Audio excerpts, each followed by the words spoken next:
Hi, my name is Melvin Ocaña, and I'm going to talk about renal cell cancer targeting an immune checkpoint or multiple kinases. Definition: renal cell cancer is also called hypernephroma. Renal cell carcinoma, renal or kidney cancer, is the most common kind of kidney cancer found in adults. RCC occurs when cancer cells start growing uncontrollably in the lining of the tubules of the kidney.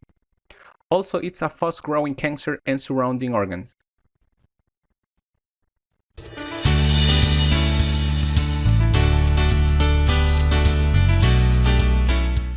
But not everything is a VEGF inhibitor. And there's some exciting data now going back to immunotherapy, where renal cell carcinoma's roots really began, and with a much more targeted approach in terms of immunotherapy, targeting PD-1 and PD-1 ligand. And Brian, do you want to walk us through a little bit of some of the data that we've seen so far with agents targeting this important pathway and what we can look for in the future? Sure. So, the way I describe this to patients is that, we started with immunotherapy, we've moved to VEGF targeted agents, and now we're sort of going back to immunotherapy, what I like to call more sophisticated immunotherapy.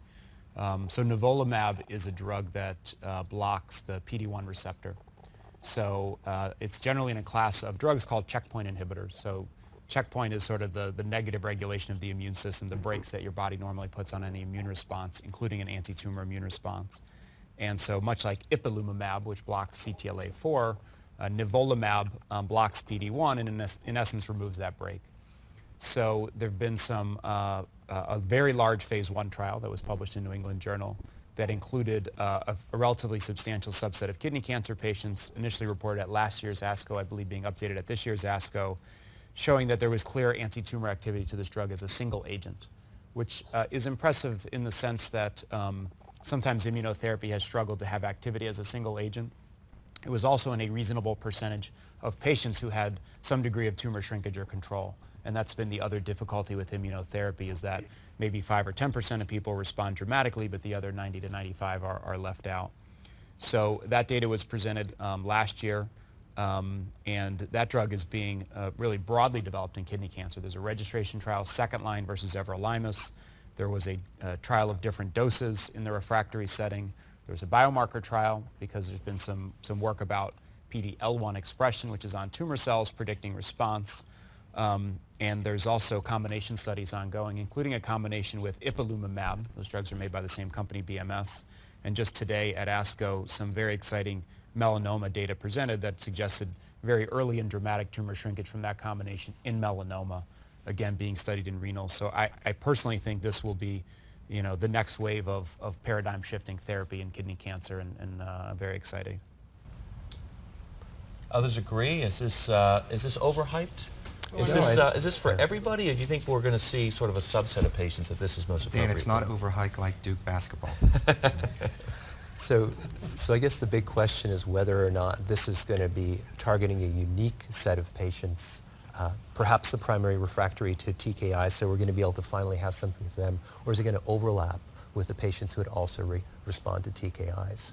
Probably it's going to be more of the latter, and then figuring out whether or not we can identify those patients is going to be one of our challenges. But it's pretty clear that these drugs, based on these relatively early data, are resulting in what we really want, which is prolonged and substantial shrinkage of disease.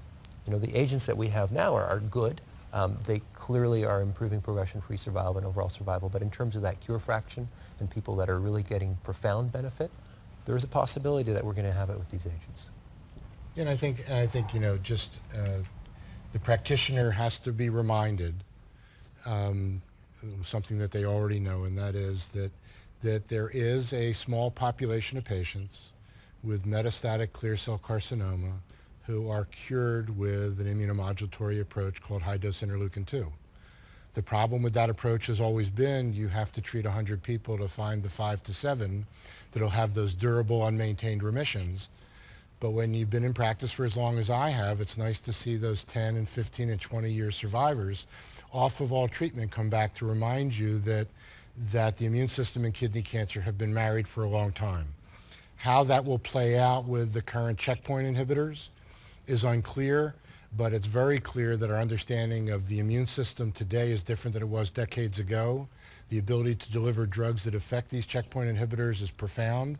And what we have to do is we have to design and ask the appropriate questions in the appropriate populations to demonstrate the true activity. And also recognize through memory that although our metric is often response rate and PFS, the challenge with IL-2 decades ago was not response rate and PFS because they were both low, but durability and the tail of the curve.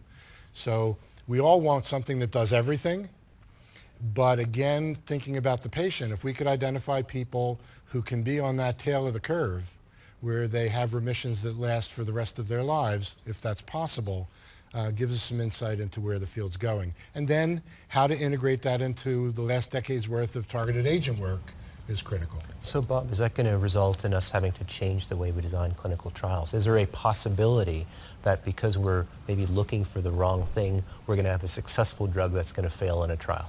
Well, Eric, that's absolutely what we need to do. And again, to digress for a moment, IL-2's failure when it first went to the FDA and its ultimate success 2 years later was its failure was it didn't affect PFS and didn't have a high response rate. And 2 years later it went back and it showed a tail of the curve for patients that were now durable remissions. And what we have to be open to is the possibility that an immunologic approach will require a different set of endpoints in the context of clinical trial design than a traditional cytotoxic or even a traditional TKI. So those endpoints have been survival. So their survival has become the primary endpoint in some of these trials, which collecting then all this post-progression therapy is going to be challenging, especially when it's done in other countries. And I think where we're going to affect cure is moving this into the adjuvant setting. I know that's a segue into an adjuvant trial that we'll get to discuss in a few moments, but that's where we can potentially hit the micrometastatic disease where the immune system may really be able to drive cure rate. No, it's a great segue.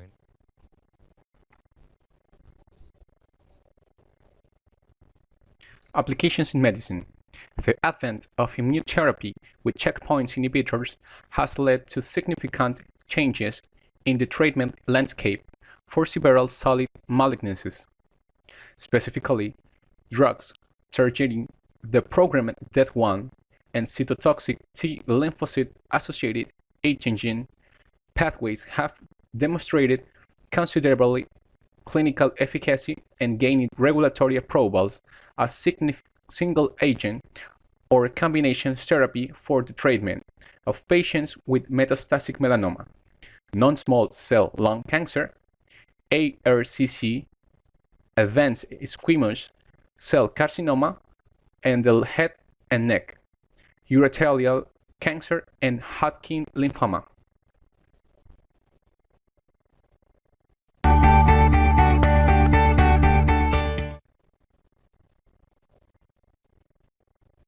I think when we look at the treatment for advanced renal cell carcinoma, it certainly has changed significantly. In the past several years, renal cell carcinoma doesn't respond to traditional cytotoxic chemotherapy, and we had the advent of the first target therapies with the VEGF TKIs, over now, I guess, close to 15 years ago, that really showed an improvement in progression-free survival. And then for a while, that was the mainstay. And then, back in 2017, we saw the first data showing that immunotherapy has a role in the frontline treatment with the presentation of that for Nivo and Ipi showing improvement in overall survival and immune poor risk versus sunitinib. And then since then, we've had other VEGF IO combinations with both axitinib pembrolizumab and axitinib aducanumab approved by regulatory agencies, given, in the case of axi-pembro, improvement in overall survival and progression-free survival versus sunitinib in all patients in the kind of risk group, and with axi-aducanumab improvement in progression-free survival. And so, there's a wide variety of options to offer our patients now, with, I think, TKI monotherapy being used less and less given this data, and both, Nivo, Ipi, Axi, Pembro really becoming a new standards of care given the overall survival benefit in patients with renal cell carcinoma.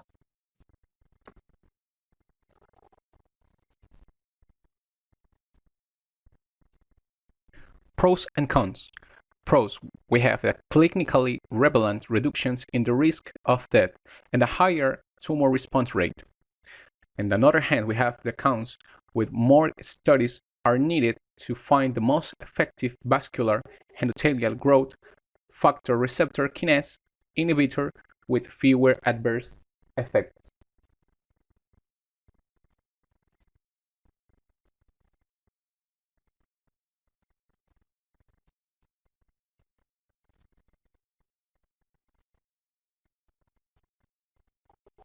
Issues of plate in Ecuador. Renal cell cancer constitutes 2 or 3% of all malignant pathologies. Of this, clear cell renal carcinoma responds to approximately 85%. Because this histopathological type is resistant to chemotherapy, new molecules are used for treatment worldwide called target therapy, with significant results of progression-free survival and overall survival. Looking into the future, there's a study called Cosmic 313, and the control arm is ipilimumab and nivolumab. We, many other people, including myself I guess, have done a lot of work on the development of VEGF targeted therapies. And it's been really successful, but I think we've moved on now from VEGF targeted therapy as monotherapy in frontline renal cancer. And I think we've now moved to a backbone of immune checkpoint inhibition, and Cosmic 313 is nivolumab, ipilimumab as the control arm, against ipi-nivo plus cabozantinib. I hope it's going to be positive because it's bringing everything together and making sure that there aren't any patients who aren't getting the 3 active targets that we know are really important in this disease.